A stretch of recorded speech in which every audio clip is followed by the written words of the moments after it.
Salut à tous et bienvenue sur ce Daily Crypto où je vous condense les actualités crypto et blockchain de la journée. Et aujourd'hui on va voir entre autres l'Inde qui nous a fait un retournement de veste éclair, Binance qui se développe au Moyen-Orient, les institutionnels qui attendent la régulation, Lego qui va construire un métaverse pour les enfants, Polygon qui continue d'étendre ses services, ou encore un collectif breton qui fait avancer la cause crypto. Bref, je vais vous parler de tout ça et du reste des actualités de la journée. Mais avant de rentrer dans le vif du sujet, je vous rappelle que mes vidéos ont un but informatif et que je ne suis pas un conseiller financier. Et je vous invite également à venir me suivre sur Twitter et mes autres réseaux sociaux que vous trouverez en description. Et bien sûr, si vous appréciez ce format, pensez à défoncer le pouce bleu et à vous abonner pour être notifié dès que je sors une nouvelle vidéo, pour ainsi être au courant des dernières actualités du monde crypto. Mais commençons avec l'état du marché en ce lundi avec la quasi-totalité des projets crypto qui sont dans le rouge suite à la chute du Bitcoin. Mais on a quand même CryptoSafe qui surperforme le marché avec un plus 10%. Mais attention, à partir d'aujourd'hui, je vous préviens que je vais mettre en pause la partie crypto du jour à cause du manque de temps que j'ai actuellement. Mais je vous rassure, la partie crypto du jour finira par revenir dès que j'aurai un peu plus de temps. Et passons sans plus attendre aux actualités de ce lundi 11 avril 2022.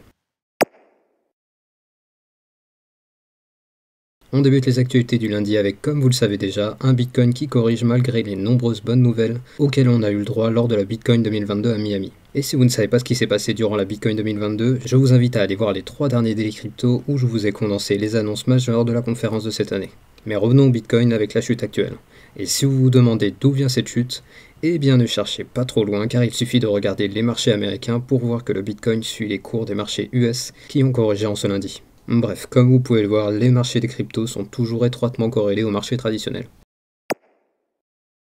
Partons maintenant en Inde où les autorités ont fait un retournement de veste à une rapidité rarement observée. En effet, je vous rappelle qu'il y a quelques jours, Coinbase avait annoncé le lancement de ses services sur le sol indien et qu'ils allaient travailler en collaboration avec les autorités du pays pour que le développement se passe dans le respect de la réglementation balbutiante du pays. Et bien seulement quelques jours après ce lancement, on a eu la NPCI, un fournisseur de paiement digital contrôlé par la Banque centrale, qui a déclaré qu'il n'était pas du tout au courant que Coinbase allait utiliser l'UPI, qui est un service proposé par l'institution pour le transfert de fonds numériques. Et par conséquent, ils ont tout simplement suspendu les services de paiement de la branche indienne de Coinbase. A savoir que la NPCI semble avoir été mise sous pression par un acteur interne ou externe, car Coinbase avait clairement publié la manière dont ils allaient mettre en place leur service en Inde, et il est très peu probable que la NPCI n'en ait pas entendu parler comme ils le prétendent. Mais Coinbase continue de vouloir travailler main dans la main avec les régulateurs, et les discussions se poursuivent, donc affaire à suivre dans le Daily Crypto. Et en parlant de gros exchanges, on a aujourd'hui Binance qui est lui dans une meilleure posture, car ils viennent d'avoir un accord de principe avec Abu Dhabi pour y proposer leurs services. Et je vous rappelle que Binance a récemment obtenu des licences pour offrir ses services à Dubaï et à Bahreïn, et avec ce potentiel développement à Abu Dhabi, on voit très clairement que l'exchange a pour ambition de se positionner comme un leader des services crypto dans la région du Moyen-Orient. Mais ils sont loin d'être les seuls à se positionner sur ce marché car on a déjà FTX qui a reçu une licence à Dubaï et Bybit qui a reçu un accord de principe par Dubaï également. Bref, vous l'avez compris, les pays du Moyen-Orient comme les Émirats Arabes Unis par exemple, ont bien compris l'intérêt économique d'attirer ces entreprises sur leur sol. Et pendant ce temps, on a le milliardaire David Rubenstein qui déclare en parlant des cryptos que, je cite, « le génie est sorti de la lampe ».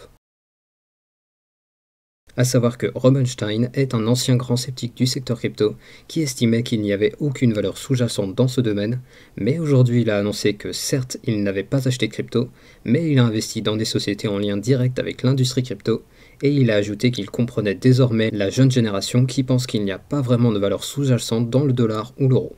Bref, je ne vous en parle pas à chaque fois, mais quasiment tous les jours on a des déclarations similaires d'anciens sceptiques qui ont changé d'avis et qui reconnaissent désormais la valeur du secteur crypto.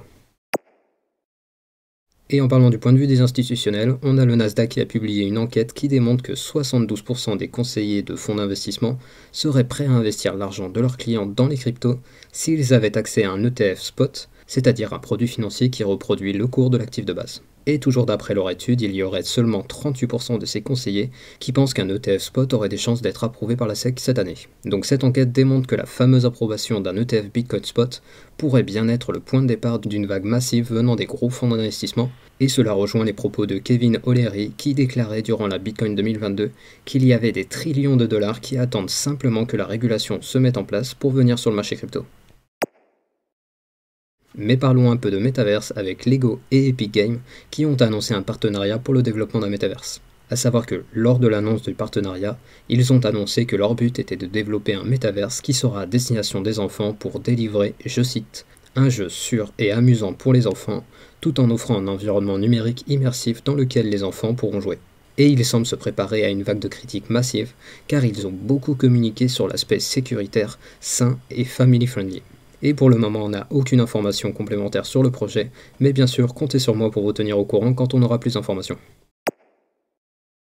Et pendant ce temps, on a Polygon qui continue son développement, avec l'annonce il y a quelques jours du futur lancement d'une nouvelle blockchain qui se nomme Avail. Pour rappel, Polygon est une solution de deuxième couche pour le réseau d'Ethereum qui permet d'augmenter la scalabilité.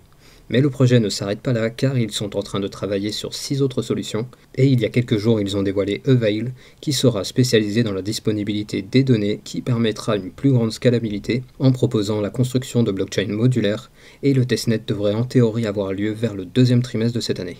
Et je vous rappelle également qu'au début du mois, ils avaient également annoncé Polygon ID, qui sera un produit qui permettra l'authentification de son identité grâce à la blockchain, sans avoir à dévoiler ses informations personnelles lors de l'authentification.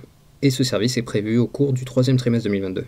Bref, vous l'avez compris, le projet Polygon est loin d'avoir fini son développement.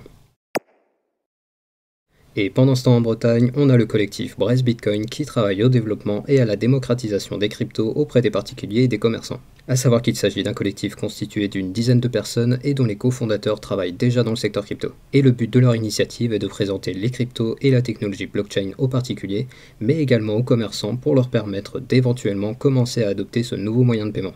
Et d'ailleurs, tous les premiers mardis du mois, ils organisent des rencontres au hangar à Rennes, qui est le premier bar à accepter les paiements en Bitcoin sur le sol breton. Et ces rencontres sont l'occasion pour toutes les personnes qui ont un intérêt pour le secteur des cryptos de venir échanger et discuter sur cet écosystème qui est en pleine croissance. Et pour ceux qui se posent la question, oui, je suis breton, et je soutiens à fond cette initiative, et si je peux à ma petite échelle leur faire un petit peu de pub, eh bien c'est avec plaisir. Et s'il y a parmi vous des personnes qui comptent aller à leur soirée cet été, eh bien on va très certainement s'y croiser car je compte bien rentrer en Bretagne cet été. Et pour ceux qui sont intéressés, je vous mets leur Twitter en description. Et on finit les actualités du lundi avec le flash du jour.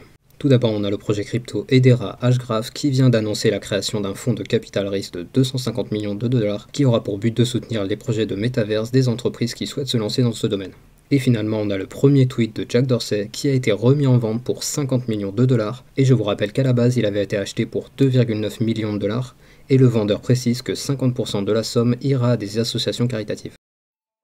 Ainsi se finit le Daily Crypto du lundi, et comme je vous le disais en début de vidéo, je vais mettre en pause la partie crypto du jour à cause d'un énorme manque de temps pour faire ces quotidiennes. Mais je vous rassure, je vais continuer à sortir ces Daily Crypto, et la partie crypto du jour reviendra dès que mon emploi du temps me le permettra. Et je vous rappelle que je publie ces vidéos du lundi au samedi, et le récap crypto tous les dimanches. Et je vous invite à venir me suivre sur Twitter et mes autres réseaux sociaux que vous trouverez en description. Et n'hésitez pas à venir me dire dans la section des commentaires s'il y a des points que vous voudriez préciser par rapport aux actualités du jour, pour que tout le monde ait accès aux informations les plus complètes possibles.